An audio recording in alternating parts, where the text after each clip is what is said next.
The anniversary dinner was supposed to celebrate 15 years of marriage, but when my sister Evangeline stood up at our family table and screamed, "Get out of here! Go find another!" pointing directly at me, I knew my perfect life was about to shatter.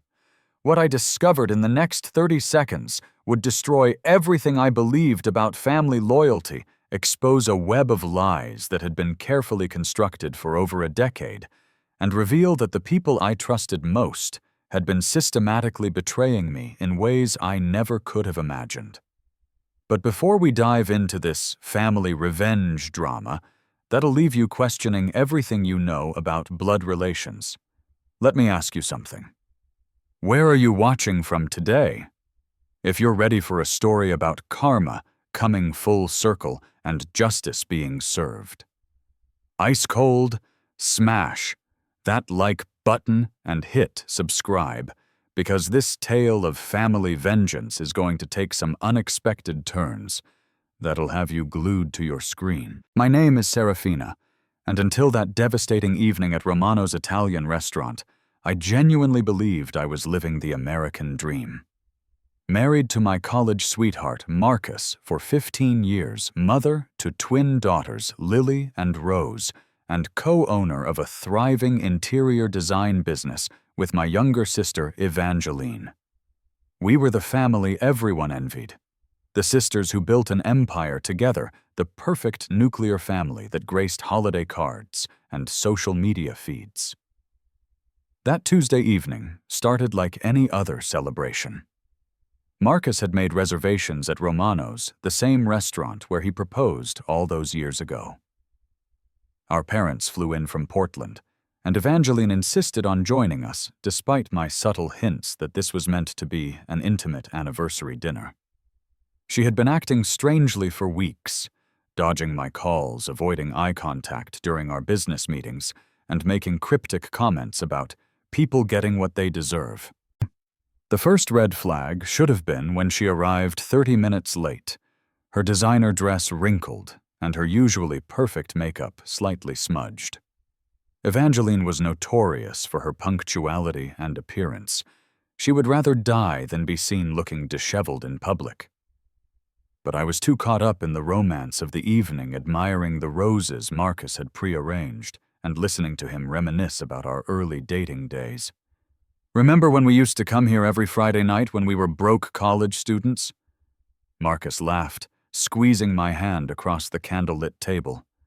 "You would order the cheapest pasta on the menu and insist you were not that hungry."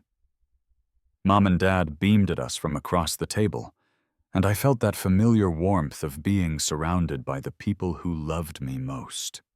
Dad raised his wine glass for what I assumed would be a toast to our marriage, but before he could speak, Evangeline's chair scraped loudly against the floor as she stood up abruptly. "Actually, before we start celebrating," she announced, her voice carrying an edge I had never heard before, "there's something everyone needs to know about this perfect little anniversary party." The restaurant noise seemed to fade into the background as every eye at our table turned to her. Marcus shifted uncomfortably beside me, and I noticed his hand had grown clammy in mine. Something cold settled in my stomach, but I could not quite identify what it was. "Evangeline, honey, maybe this is not the time or place." Mom tried to intervene gently, clearly sensing the tension that had suddenly descended on our table. But my sister was not deterred. She pulled out her phone with shaking hands, and I could see she had several screenshots pulled up ready to display. Her eyes were bright with unshed tears, but there was something else there too. A burning anger that seemed to consume her from within. "Serafina, do you want to tell everyone the truth, or should I?" she asked, her voice now trembling with barely contained emotion. I stared at her in complete confusion. "What are you talking about? What truth? The truth about your perfect husband and your perfect marriage?" She spat, her composure finally cracking. "The truth about what has been happening right under your nose for the past 3 years." The words hit me like a physical blow, but it was Marcus's reaction that truly terrified me. He had gone completely pale, and I could see a vein pulsing rapidly in his neck. His eyes darted between Evangeline and the exit, and for a moment I thought he might actually run. "Evangeline, please," he whispered, his voice barely audible above the restaurant chatter around us. But she was beyond reasoning now. She held up her phone, and even from my seat I could see text messages displayed on the screen. The timestamp showed they were from just hours ago, and I could make out Marcus's contact name at the top. "Get out of here. Go find another," she screamed loud enough that nearby tables turned to stare at our family drama unfolding in real time. "Because your loving, devoted wife deserves to know that you have been sleeping with your business partner's wife for 3 years, that you have been stealing money from their shared business account to pay for your secret apartment downtown, and that you have been planning to leave her once you figure out how to take half of everything without looking like the villain." The restaurant seemed to freeze around us. I could hear my own heartbeat thundering in my ears, and for a moment I wondered if I was having some sort of nightmare. This could not be real. This could not be happening during our anniversary dinner in front of my parents in the restaurant where Marcus had promised to love me forever. But as I looked at my husband's face, I saw the truth written there as clearly as if he had confessed everything himself. The guilt, the panic, the desperate calculation of a man who had been caught red-handed and was trying to figure out his next move. He was not denying it. He was not even trying to deny it. "How long have you known?" I whispered to Evangeline, my voice sounding foreign to my own ears. 3 months, she replied, her anger now mixed with what looked like genuine remorse. "I hired a private investigator when I noticed discrepancies in our business accounts. I thought maybe we were being embezzled by a stranger. I never imagined it would be your own husband stealing from his wife's company to fund his affair." The betrayal was so complete, so devastating that I could not even process it properly. It was not just that Marcus had been unfaithful. It was that he had been systematically destroying our life together, while looking me in the eye every morning and telling me he loved me. It was that my sister had known for 3 months and had said nothing until this moment, choosing the most public and humiliating way possible to reveal the truth. As I sat there in stunned silence watching my 15-year marriage crumble in real time, I had no idea that this was only the beginning. The revelation about Marcus's affair was devastating, but it was nothing compared to what I would discover about my own family in the days to come. The ride home from Romano's was conducted in complete silence, with Marcus gripping the steering wheel so tightly his knuckles had turned white, and me staring out the passenger window trying to process the magnitude of what had just been revealed. My parents had left the restaurant immediately after Evangeline's announcement, clearly mortified by the public scene, and my sister had disappeared into the night without another word, leaving me to face the wreckage of my marriage alone. Once we were inside our house, the beautiful colonial I had spent years decorating and making into our perfect family home, Marcus finally attempted to speak. "Serafina, I can explain," he began, but I held up my hand to stop him. "Do not," I said quietly, surprised by how steady my voice sounded. "Do not insult my intelligence by trying to explain away 3 years of calculated deception." He opened his mouth again, but I was already walking toward our home office, my mind surprisingly clear despite the emotional chaos of the evening. If Evangeline had mentioned business account discrepancies, I needed to see the evidence for myself. I needed to understand exactly how deep this betrayal went. What I found when I logged into our business banking system made my stomach turn. Over the past 3 years, there had been dozens of transfers from our company account to a personal account I did not recognize. Small amounts at first, $500 here, $1,000 there, but gradually increasing to substantial sums. The most recent transfer had been for $8,000 made just 2 days ago while I was visiting my elderly aunt in the hospital. Marcus had followed me into the office and was hovering anxiously behind my chair as I scrolled through the financial records. "The apartment costs more than I expected," he said weakly, as if this somehow justified everything. "And Sarah, she has expensive taste." Sarah, my supposed best friend and business partner's wife, the woman who had been in my home countless times, who had attended my daughter's birthday parties, who had cried on my shoulder when she was having trouble conceiving, and I had held her hand through 3 miscarriages. The same Sarah who had been sleeping with my husband for 3 years, while looking me in the eye and asking for my support through her marital difficulties.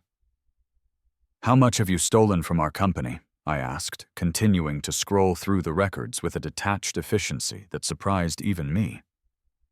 "It's not stealing," Marcus protested. "I'm your husband.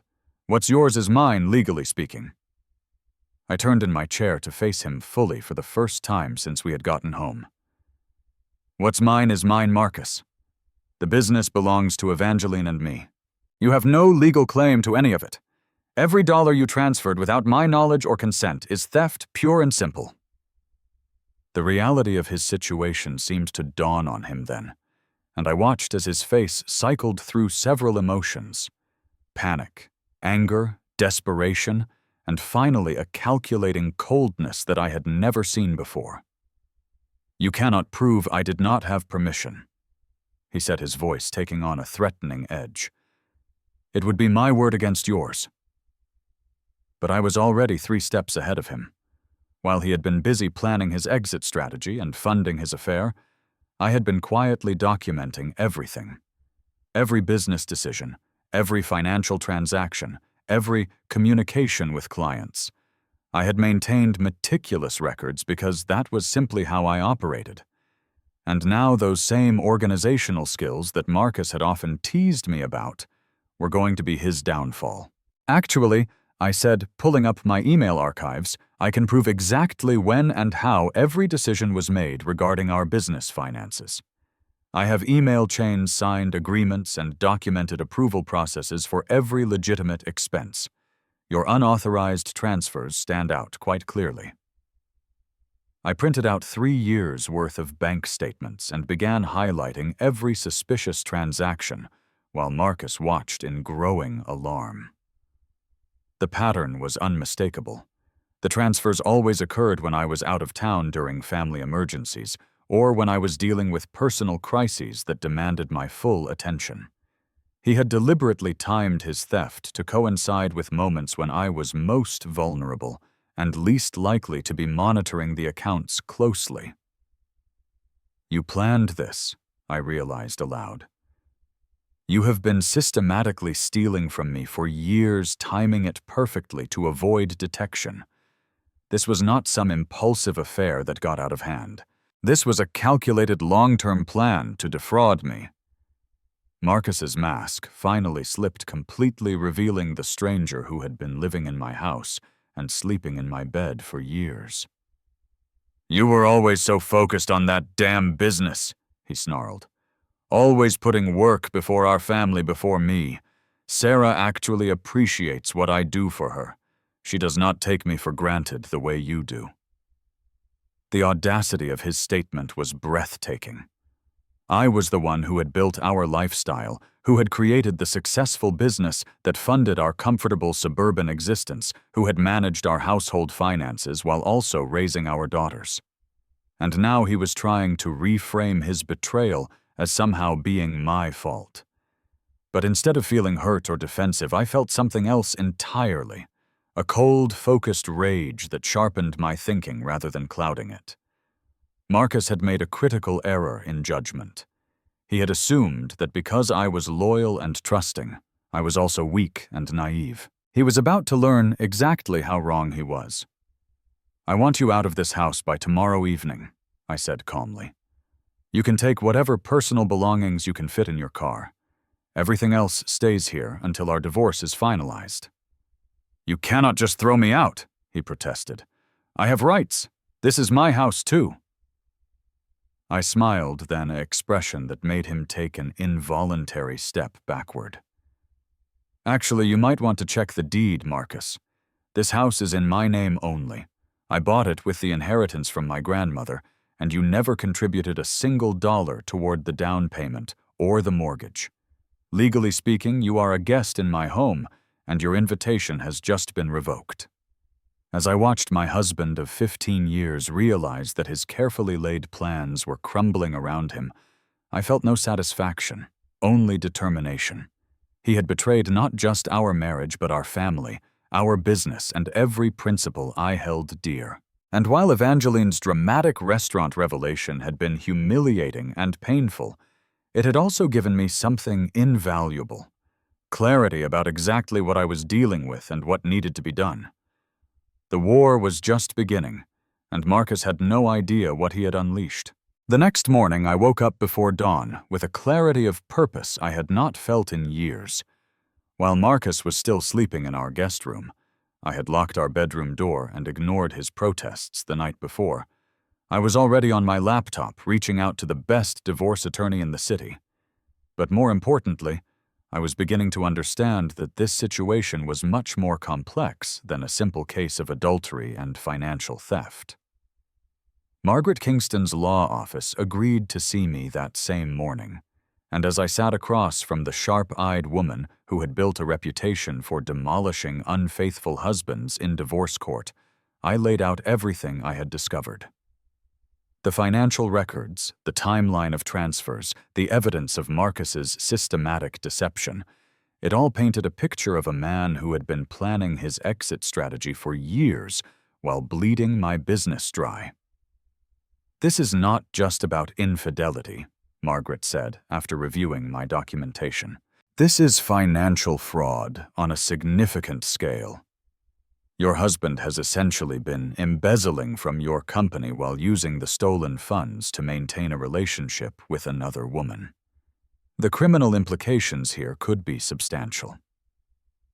But as we delved deeper into the financial records, Margaret noticed something that made her pause.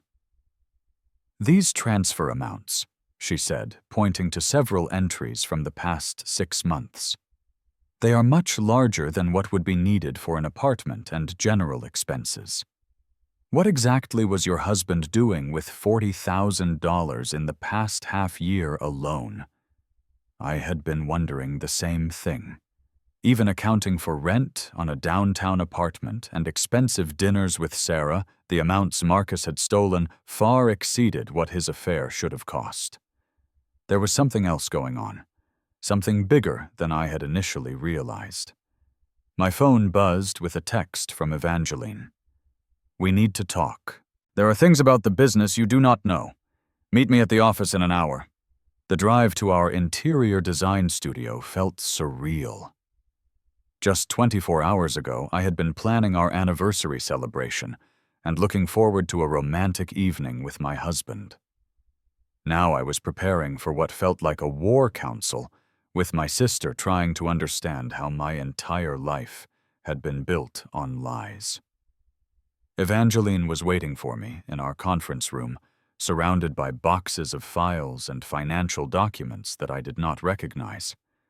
Her eyes were red-rimmed from crying, but there was a steely determination in her posture that reminded me of our mother when she was preparing for battle. "I need to show you something," she said without preamble, sliding a thick folder across the table. "But before I do, I want you to know that I only discovered this 3 weeks ago, and I have been trying to figure out how to tell you ever since." And inside the folder were bank statements for an account I had never seen before, registered under our business name, but with only Marcus listed as an authorized signatory. The account had been active for over 2 years, and the amounts flowing through it were staggering. "He has been using our business as a front," Evangeline explained, her voice tight with controlled anger. "Creating fake invoices for non-existent projects, collecting payments from phantom clients, and funneling the money through this secondary account. Serafina, he has not just been stealing from us. He has been using our reputation and our business license to commit fraud." The scope of Marcus's deception was breathtaking. While I had been focused on building our legitimate client base and creating beautiful spaces for real people, my husband had been operating a shadow business using our company's name and credentials. The fake invoices were masterfully crafted, mimicking our usual billing format and using the names of real suppliers we worked with regularly. If I had not been looking specifically for discrepancies, I might never have noticed them. "How did you find this?" I asked, still struggling to process the magnitude of what he had done. "A client called last month asking about a project we supposedly completed for them," Evangeline replied. "Except we never worked for them. When I started investigating, I found dozens of similar situations. Marcus has been systematically using our business identity to defraud people while we were none the wiser." The implications were terrifying.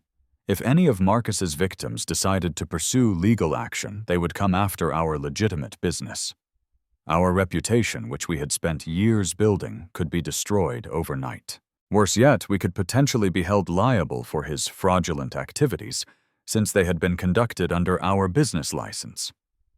"There is more," Evangeline continued, pulling out another file. "I think Sarah is involved. Some of these fake projects list her as the project manager, and the addresses match properties she has access to through her husband's real estate connections." Sarah's husband, David, was a successful real estate developer, and it would have been easy for them to use his access to empty properties as fake project sites.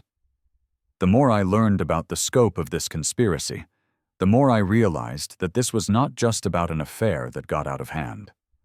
This was an elaborate criminal enterprise that had been operating right under my nose for years. My phone rang, interrupting my racing thoughts. It was my accountant, Robert, and his voice was tense when I answered. "Serafina, I need you to come in immediately," he said.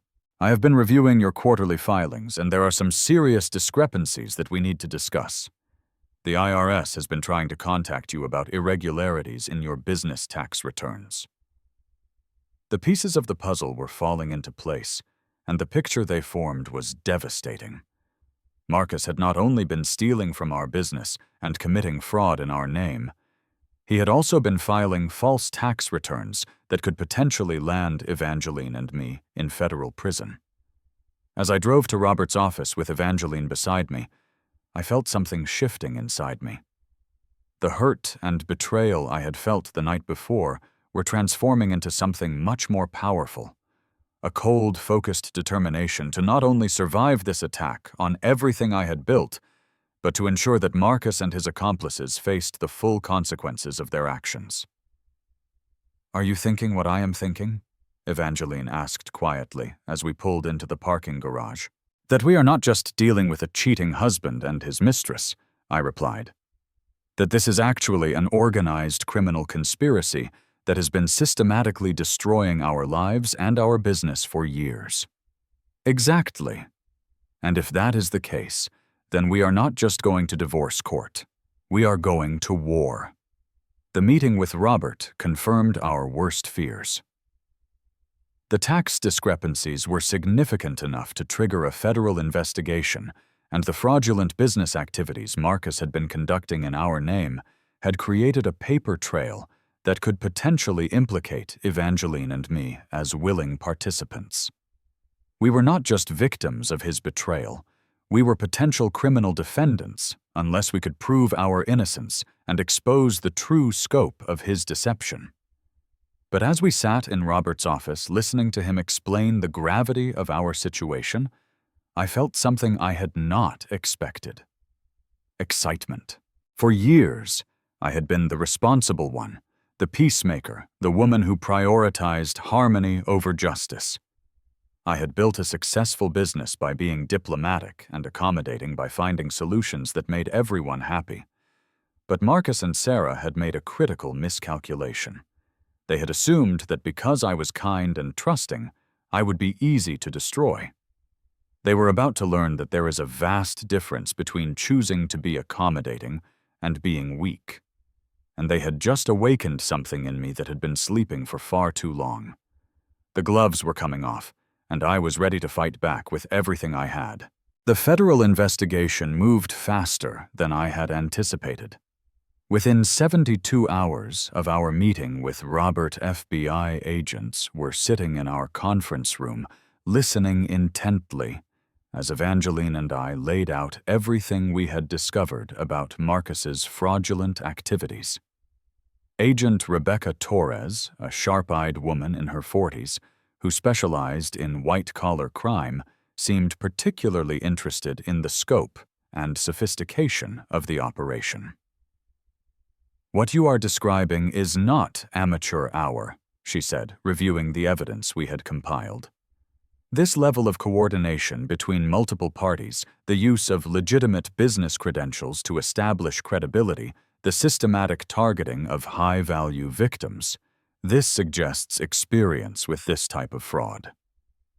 It turned out we were right about Sarah's involvement, but we had drastically underestimated the scope of their criminal enterprise. When the FBI executed search warrants on Marcus's apartment and Sarah's home, they discovered evidence of similar fraudulent schemes dating back nearly 5 years, involving multiple fake businesses and dozens of victims across 3 states. Marcus had not stumbled into financial fraud as a way to fund his affair. He was a career criminal who had specifically targeted me because of my successful business and trusting nature. Our marriage had been his longest and most successful con, providing him with the perfect cover story and access to legitimate business credentials that made his schemes more believable. The apartment I thought he had been using for romantic rendezvous with Sarah was actually the headquarters of their criminal operation. When FBI agents searched the property, they found filing cabinets full of fake contracts, forged documents, and detailed profiles of their victims. They had been studying potential targets the way a hunter studies prey, identifying wealthy individuals and successful businesses that could be exploited. Sarah's role in the conspiracy was particularly devastating to discover. While I had been confiding in her about my marriage troubles and business stress, she had been reporting everything back to Marcus, helping him identify the perfect moments to strike.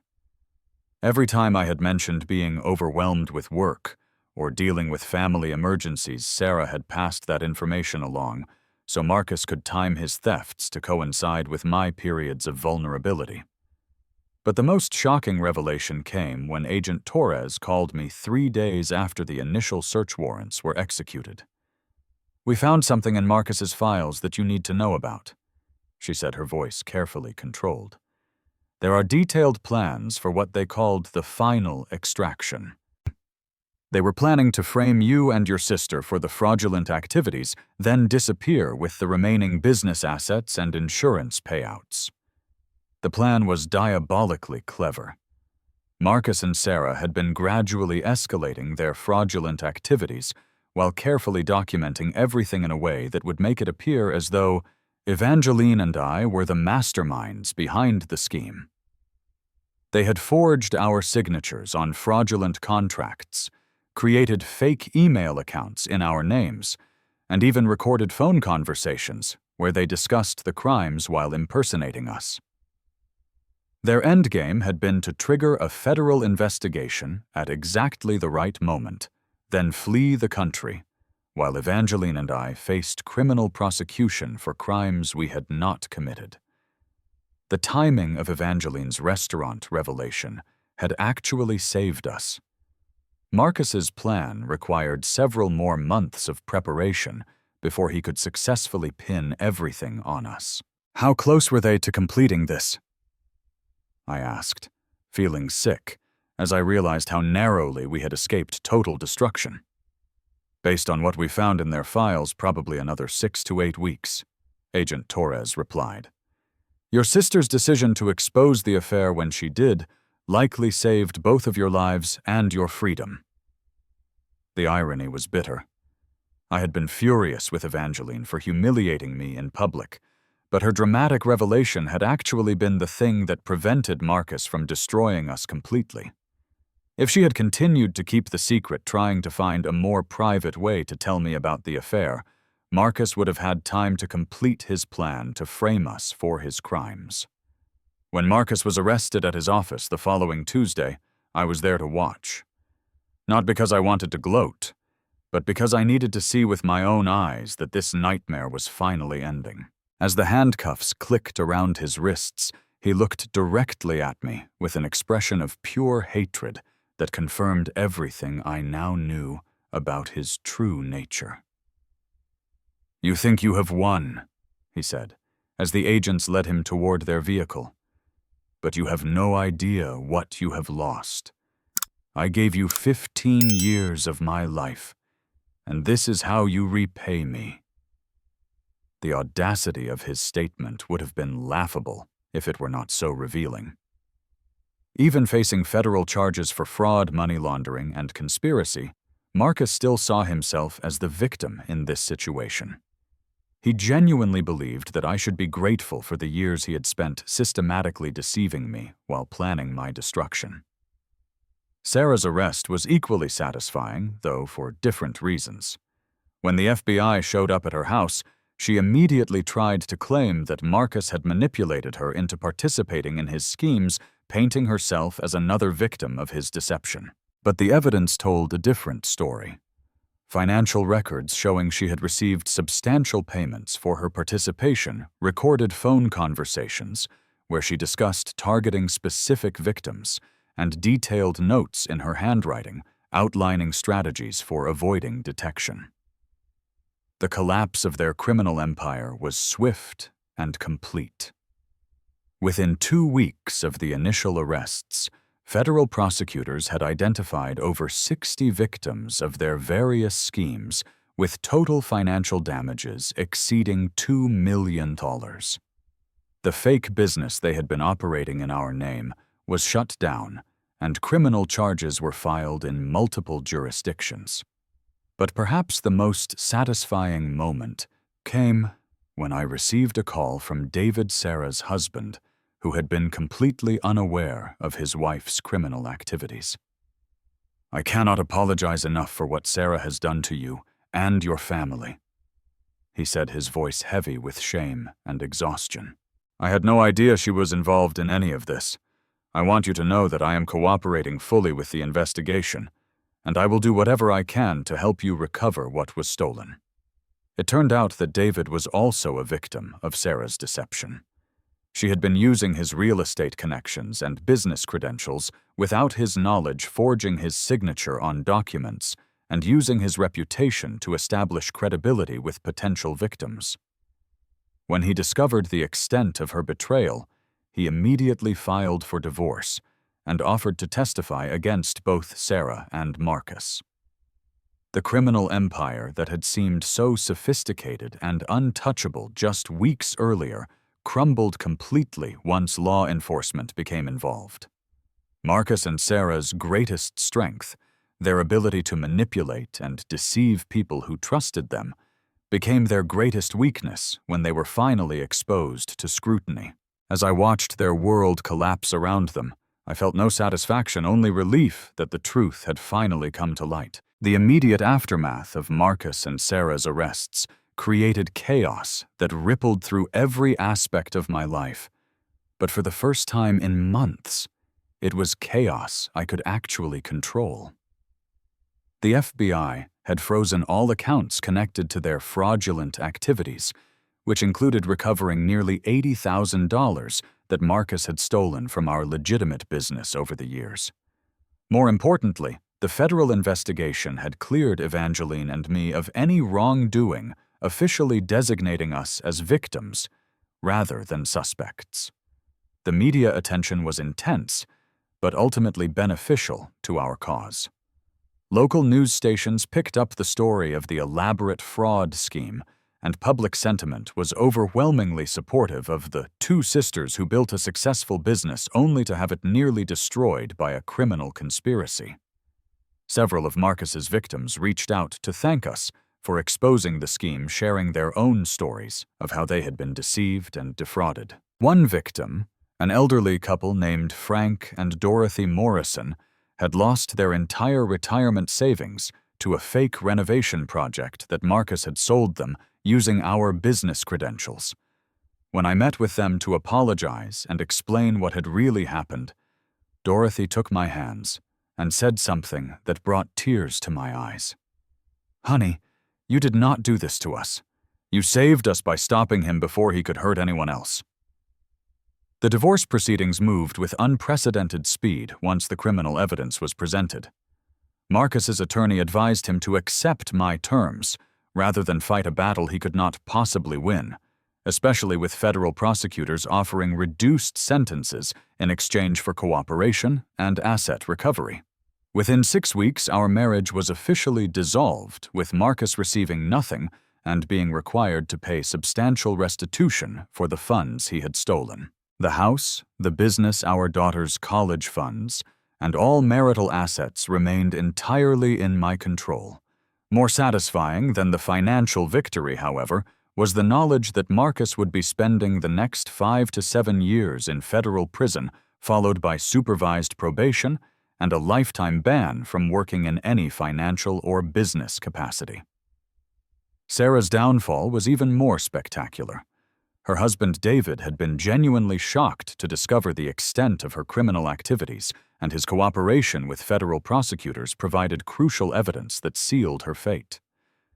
The recordings David found in their home safe, where Sarah discussed her criminal plans in explicit detail, became the centerpiece of the prosecution's case against her. During one particularly damning recording, Sarah could be heard laughing about how easy it was to manipulate me. "Serafina is so pathetic, always trying to be everyone's friend. She actually thanked me for listening to her complain about Marcus while I was feeding him information to use against her. It is like taking candy from a baby." When that recording was played during her sentencing hearing, I watched Sarah's face crumple as she realized that her own words would be what sent her to prison. The judge, clearly disgusted by the callousness Sarah had shown toward her victims, sentenced her to 6 years in federal prison, followed by 10 years of supervised probation. But the most satisfying aspect of Sarah's punishment was not the prison sentence. It was watching her lose everything she had gained through her criminal activities. The expensive jewelry, designer clothes, and luxury lifestyle she had funded with stolen money were all seized by the federal government. Her wealthy social circle, built on lies and pretense, evaporated overnight when news of her crimes became public. The impact on our daughters was something I had worried about constantly during the investigation and trial proceedings. Lily and Rose, now 15 years old, were old enough to understand what had happened, but young enough to need extensive support processing their father's betrayal. I arranged for family counseling and made sure they understood that none of this was their fault. Their reactions surprised me with their maturity. Rose, always the more analytical of the twins, said something during one of our family therapy sessions that perfectly captured the situation. "Dad was not the person we thought he was, but that does not change who we are or what we can become." Lily, more emotional but equally insightful, added, "At least now we know the truth. Living with lies is worse than dealing with painful reality." The support from our community was overwhelming. Clients who had worked with our interior design business rallied around us, posting reviews online that emphasized our integrity and professionalism. Several major projects that I had worried we might lose actually expanded their scope, with clients specifically requesting to work with us because they admired how we had handled the crisis. Evangeline and I emerged from the ordeal closer than we had ever been. The guilt she had carried about keeping the affair secret for 3 months had been replaced by pride in her decision to expose the truth when she did. During one of our weekly business meetings, she looked at me across our conference table and said, "I keep thinking about what would have happened if I had waited longer to tell you. They would have destroyed us. Our business not only survived the scandal, but actually grew stronger. The publicity, while initially terrifying, had established us as victims who had overcome adversity with grace and determination. New clients sought us out specifically because they wanted to support business owners who had demonstrated such resilience and integrity. The financial recovery was more complete than I had dared to hope. In addition to the funds the FBI had frozen and recovered, the restitution payments ordered by the federal court meant that we would eventually recover most of what had been stolen. More importantly, our business credit and reputation had been fully restored once the truth about Marcus's fraudulent activities became public. 6 months after Marcus's sentencing, I received a letter from him in prison. In it, he attempted to apologize and claimed that he had never intended for things to go as far as they did. He wrote about missing our daughters and hoping that someday they might forgive him. The letter was carefully crafted to portray him as a man who had made mistakes, but was fundamentally decent. I read the letter once, then threw it in the trash without responding. Marcus had revealed his true nature during the investigation and trial proceedings, and no amount of carefully worded apologies could undo the years of systematic deception and planned destruction he had orchestrated. He had not made mistakes. He had made calculated choices to harm people who trusted him, and now he was facing the consequences of those choices.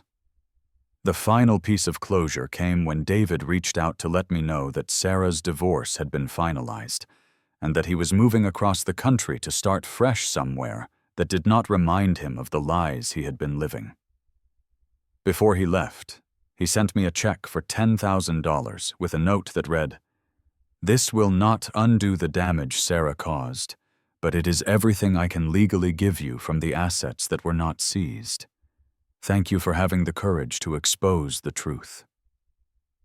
As I deposited that check, I realized that this chapter of my life was finally completely closed. 2 years after that devastating anniversary dinner at Romano's, I find myself sitting in the same restaurant, but this time surrounded by people who have earned their place in my life through loyalty, honesty, and genuine love. Evangeline is across from me, radiant in her engagement ring from her fiancé Michael, a wonderful man who appreciates her strength and integrity. My daughters, now 17 and preparing for college, are debating whether to order dessert, their laughter filling the space where painful revelations once echoed. The woman I am today bears little resemblance to the naive, trusting person who sat at this same table 2 years ago. I have learned to trust my instincts, to verify rather than simply believe, and most importantly to understand that loyalty must be earned rather than assumed. The painful lessons Marcus and Sarah taught me about deception have made me stronger, wiser, and more selective about who I allow into my inner circle. Our interior design business has flourished beyond my wildest expectations. The publicity from exposing the fraud scheme, while initially mortifying, ultimately established us as business owners with unshakable integrity. We now have a waiting list of clients who specifically want to work with us because they trust our character as much as our design skills. The business that Marcus tried to destroy through his criminal activities has become more successful than ever before. The financial recovery was complete within 18 months. Between the assets, the FBI recovered the restitution payments from Marcus and Sarah's sentencing, and the insurance payouts we received as fraud victims. Our business emerged from the crisis in better financial shape than when it started. We even received an unexpected windfall when the federal government auctioned off Marcus and Sarah's seized assets, with some of the proceeds going to their victims as additional restitution. But the most meaningful recovery has been personal rather than financial. The family dynamics that were shattered by Marcus's betrayal have been rebuilt on a foundation of honesty and earned trust rather than blind loyalty. My parents, initially devastated by the public nature of the restaurant revelation, have come to understand that Evangeline's dramatic announcement saved our entire family from destruction. During our last family dinner, Dad raised his wine glass in a toast that would have been impossible 2 years ago. To my daughters, who taught me that sometimes the most loving thing you can do is tell the painful truth, even when it hurts. My relationship with my daughters has deepened in ways I could not have anticipated. The crisis forced us to have honest conversations about marriage trust, family loyalty, and personal integrity that most families never experience. Lily and Rose have grown into remarkable young women who understand that people must earn respect through their actions rather than demand it through their relationships. Rose recently told me something that perfectly captured how our family has changed. I used to think family meant never questioning people you love. Now I understand that real family means loving people enough to hold them accountable when they do wrong. The criminal justice system delivered the outcomes I had hoped for but never expected. Marcus served 4.5 years of his federal sentence before being released to supervised probation. His attempts to contact our daughters through letters and phone calls were blocked by court order protecting them from his continued manipulation attempts. Sarah served her full 6-year sentence and was released to a halfway house in another state where she remains under strict supervision. Most satisfying of all, both Marcus and Sarah are permanently barred from working in any financial business or counseling capacity. Their professional licenses were revoked, and their criminal records ensure they will never again be in positions where they can exploit trusting victims. The elaborate criminal enterprise they had built was completely dismantled, with law enforcement using their case as a model for identifying and prosecuting similar fraud schemes. The ripple effects of their exposure extended far beyond our immediate situation. The FBI investigation uncovered connections to other fraud operations, leading to additional arrests and prosecutions that protected countless potential victims. Agent Torres later told me that our case had become a template for training federal investigators on how sophisticated fraud schemes operate and how to dismantle them effectively. The anniversary dinner tradition has been reclaimed and transformed. Instead of celebrating a marriage built on lies, we now celebrate the strength of our chosen family and the triumph of truth over deception. The same restaurant that witnessed the destruction of my old life has become the place where we celebrate the beginning of each new chapter.